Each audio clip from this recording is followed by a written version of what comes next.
Hey, welcome. And now we can have the save button over here. And we're going to be creating this button from scratch. Okay, back to our VS Code. And over here, we have this if statement to check if the task status is equal to yes, then we want to display this test from field. And right after this, okay, make sure you indent it to this line. And we can have a container.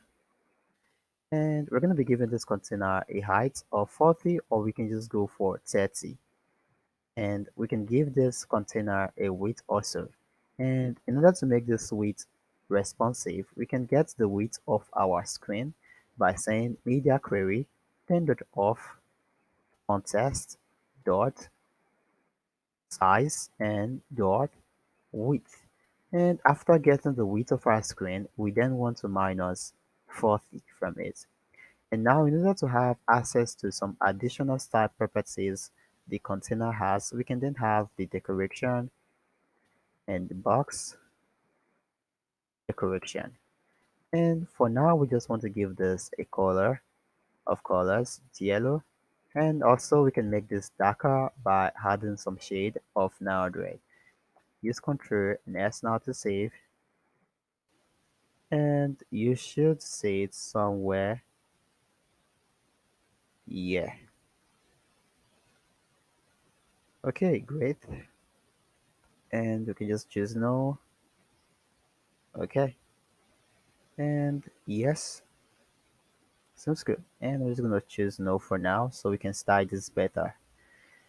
And how do you come over here? And you can see this is way too straight. And we can have some little border radius to this border. This is gonna be border radius, then dot circular of 10. Use Ctrl and S not to save. You already know what that is gonna do. And within the container, as you know, it has a property known as child. Sorry, within the container and not within the box decoration class. And we can just use a center widget to center the next widget we're going to have. Right, and test. This is just going to say save, and we can start this also. Start,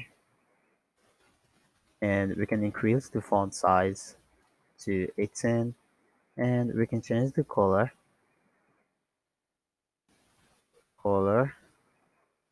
colors dot white, and also we can give this a font width,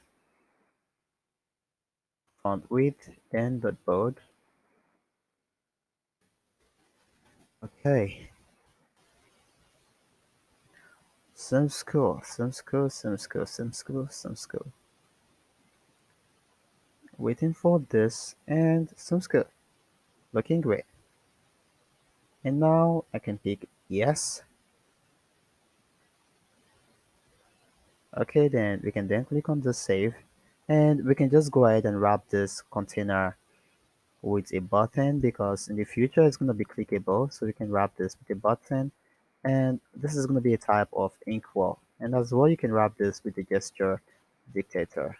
And within the inkwell it has a property known as ontap. And and um, and wait for this.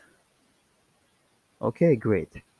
And this is basically the UI, and you can add some additional fields you need, and you're not going to face any issues doing that. You can just add some additional information you would want to grab from the user, and you're not going to have any issue doing that. Sounds good. And this is basically the UI. I just want to make it basic. This is basically the UI, and in the next section, we're going to be able to store all this data.